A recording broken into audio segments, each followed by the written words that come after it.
What's going on, everyone? Welcome back to the spot where we kick back and react to all kind of different things. All right, so what we got going on today? All right, we're about to get into some true facts. It's been a while since I checked out this channel. All right, this one looks like it's their most recent, only 6 days ago. So, how crickets became the soundtrack to everything. They're not a soundtrack to me. They are a disruption. They are so annoying. Because we have crickets around here.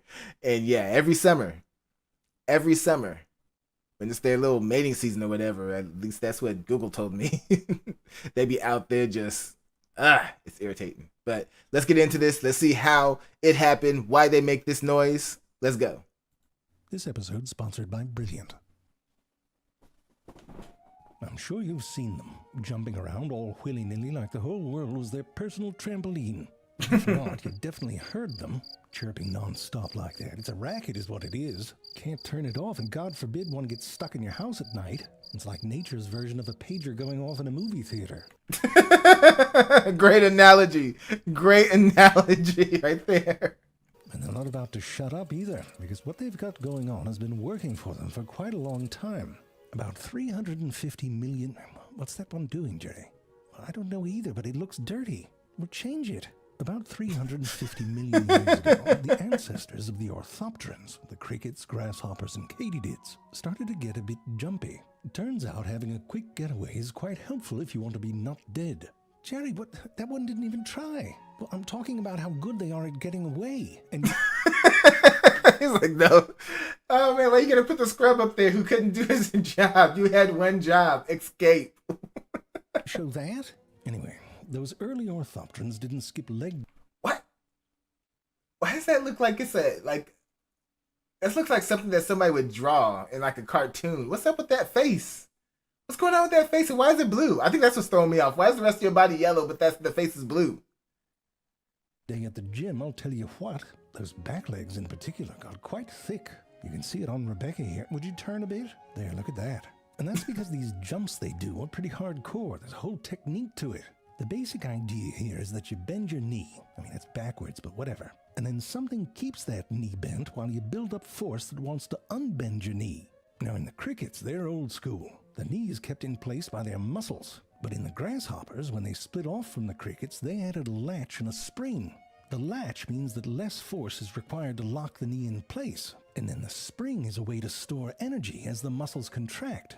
Then all you do is trip the latch and pop. Now, because of the force that this latch and spring system generates, these jumps can be explosive. You gotta jump! Huh? During takeoff, a grasshopper can be...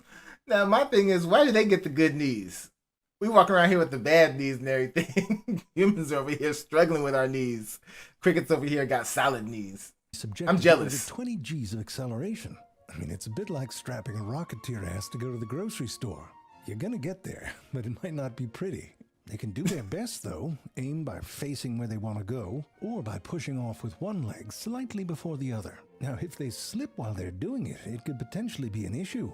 You know, like when you try and kick something real hard and miss. That is terrible. That one cricket gets made fun of on the internet. Because they got him on film. Oh, man. Embarrassing. Charlie Brown style. You could break a leg, so locusts, which are a kind of grasshopper, have a region on their forelegs which is designed to buckle and absorb some of that force. Now this buckling can... And they got fail-safes in their knees. Why can't we get that? Why didn't we develop that in nature? Man, we got shafted. We got the bad knees. Can be pretty extreme and certainly doesn't look comfortable. But it also comes in handy if you want to use some of that power in a kick.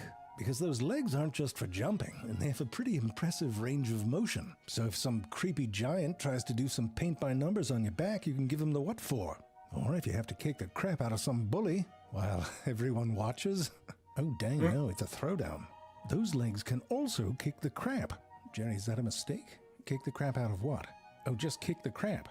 Oh, and that's why you should never give orthopterans a foot massage.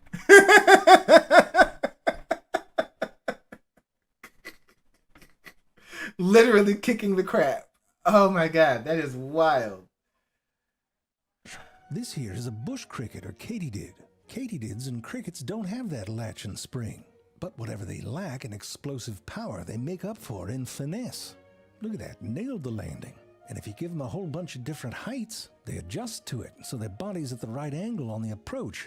And it's not just the straight up and downs either. Look at that, that's some Cirque du Soleil right there. During takeoff, katydids and crickets can look downright elegant, like they're in some sort of a diving competition. And let me tell you, if you're thinking about a career in science, you might just end up tickling the bottoms of bush crickets with a brush. Explain that to your parents. Anyway. It's for science, Mom. Trust me, it's for science. Oh, man, the things you go through for science. You'll notice that after it gets airborne, this one sort of puts its front legs out to the side. Changing their body posture mid-flight allows them to stabilize like this spider cricket here, and that helps control the landing. Anyway, I think you get the idea. They're good at jumping. But this might not have been the only thing that gave early orthopterans a leg up in escaping God damn it, Jerry. Well, yes, I want a different shot. It's ridiculous. Give me the shot of them actually succeeding. Quit giving me these fails. Alright, they're good at jumping, and that's not the only thing that gave them a leg up. See, the pun's ruined now. Whatever, leg up in escaping predators.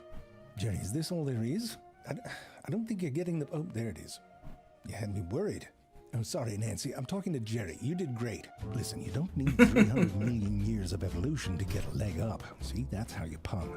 Brilliant helps you become a better thinker and problem solver, with thousands of visual interactive lessons show, and I'm a fan. Where were we? Oh, right. One theory is that the first sounds that orthopterans made were part of a startle response. Some sort of a quick movement where bits rub together, and the sound might cause a predator to hesitate. Another theory is that it was a booty call pretty much from the get-go, but for that to work, they had to evolve ears. Now, you know evolution is a cheap bastard. Never gets something new, just uses whatever crap's lying around. Now, crickets, grasshoppers, and katydids all evolved hearing independently, but they had a lot of the same parts to work with. In crickets and katydids, these receptors in their legs that could sense stretch and vibration were hooked up to these internal air pockets, and then to a thin membrane you can see from the outside. Sound waves in the air cause the membrane to vibrate, and then the sound waves travel to an organ filled with liquid and lined with receptors. The shape and structure of that organ is such that the neurons on one end of it respond best to higher frequencies and the opposite end to lower ones. It's very similar to a sort of unrolled version of what we use to hear, except it's in their f***ing leg. To figure out what direction a sound is coming from, they repurposed some additional tubing. I'm telling you, evolution's a real duct tape job. Sound can enter these tubes through these holes that they have on their sides, and then it travels through the body until it hits the inside surface of those membranes that they have on the legs. So a sound wave will hit both the outside of that membrane through the open air, and also the inside surface, but with a delay because it has to travel through that tube. That delay causes the membrane to vibrate differently, depending on where the sound is coming from. Now when Oh, hello there. Now when grasshoppers evolved ears, they had a lot of the same raw material, but evidently they lost the blueprint. Ended up with ears on their abdomen. You know, can really hear that bean burrito working its way through. Now, the main thing all these ears are listening for, especially the females, are mating calls. And those evolved independently as well. Orthopterans are essentially nature's vibrator. Jerry, is that true? People use them to... Oh, you just mean they vibrate. Okay. If they want to make a sound, they just rub one out. Now that's on purpose. It's not? Well, that's even more worrisome. It's called strangulation. The basic idea is you have a row of bumps, like these right here on a cricket's wing. And then you have something that runs over those bumps like you might a fingernail over the ridge of a comb. On crickets and katydids, this row of bumps, or file as they call it, is on one wing, and the fingernail thing, or scraper, is on the other wing. On grasshoppers, always got to do things different, the file is a row of pegs on the inside of the femur, basically a ribbed inner thigh that they rub against the hardened veins of their forewings. Now the nubbins on these That sounded so terrible in quite a few ways. files come in all sorts of shapes and sizes. The frequency of the sound that's made is related to how fast you flick those bumps. So a 5 kilohertz tone would correspond to a rate of about 5,000 flicks per second. And to sustain something like that, you gotta vibrate back and forth. In some crickets, the spacing on the file varies along its length, so it can alternate between low frequency and high frequency sounds. So between the shape and spacing of the files, the scraper, and the way they move, they can create some pretty complex sounds. Some of which are highly f***ing annoying. Why did that one sound like it was like fast forwarding or rewinding something? Like sounds. Yeah, it sounded like a rewind. Which are highly f***ing annoying. To make those calls even louder, parts of the wing act as resonators that are designed to And that one just sounded like static, like just distortion. amplify certain frequencies, especially the ones that the ladies are into. When those resonators vibrate, they create pressure waves or sound in the air on both sides of the wing. But those pressure waves are opposite to each other. When you're pushing air on one side, you're pulling air on the other. So if those waves meet, they cancel each other out. Now, normally that's not a problem, but if you're really small compared to the wavelength of the sound you're making, you start getting those cancellations around the edges of your wings. So what this little man does to be heard is to chew a hole through a leaf and stick his top half through it. The leaf acts as a baffle, blocking the waves in the back from interfering with the waves in the front. Now it appears that quite a few crickets simply use the ground for amplification. Sound Hey, when there's a will, there's a way. He's like, I'm gonna figure this out. I'm gonna get my chirp on. waves are reflected off the ground and back outward. Some of the fancy ones go further and dig burrows that act as resonators, sort of like that hole in the body of an acoustic guitar, hippies. But the mole cricket went above and, well, below and beyond. They dig these burrows where the openings are shaped like the bell of a horn. Sometimes one, sometimes two. Behind that, there's a roundish hollow they call a bulb. Here you can see some wax casts of the burrows. It doesn't look like much, but these shapes resonate with and amplify the specific frequencies of the male mole cricket's call. They know this because the science hippies have done scans on them to model their acoustics. Although, this does look like the backstory for how a turd became a supervillain. Anyway, it's this sort of creativity that resulted in orthopteran mating calls being the soundtrack to, well, everything. And here's the kicker, it could be a lot louder. Around 70% of katydids have mating calls at frequencies too high for us to hear, thank God. And you know who gets some of the credit for that? The bats. When they showed up about 50 million years ago, the katydids were like, oh, shit. I mean, they can fly and they hunt by listening. I mean, you can't get worse than that for an insect that's out there blabbing all day. So over time, many katydids' hearing sensitivity and their mating calls shifted up towards the frequencies that bats use to echolocate, so they can hear the bat first before the echo bounces back. I mean, not that one, obviously.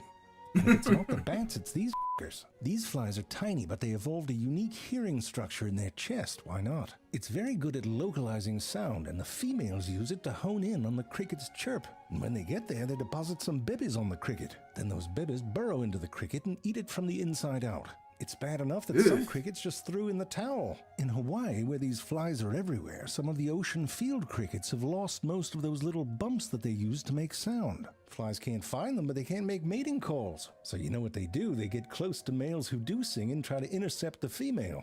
Oh, hey, are you Dave? Like the one that keeps saying f*** me over and over? I mean, I know they all say that, but it's the way that you said f*** me. You know, fuck me, fuck me, fuck me, fuck me, fuck me, fuck me. I mean, obviously, I can't do it right. But anyway. You don't really look like your profile picture. Whatever. Wow. This show is always great. Oh man, True Facts is always great. So yeah, tidbits about crickets. Tell you man, I'm over here dealing with crickets just outside, just at night, just chirping away, just can't wait till this is over. But it's usually just during the summer, so once summer ends, it quiets down again. But yeah, that was a good one. Always funny. All right, y'all. Y'all know what to do. Go down in the comment section. Let me know what y'all thought about this one. Let me just like to see me react to next. Hit that like button before you go. Share this video with everyone you know. Subscribe if you haven't done so already. And if you really feel like supporting this platform, consider joining our Patreon. All right. So till next time, take care of yourselves. And I'm out of here.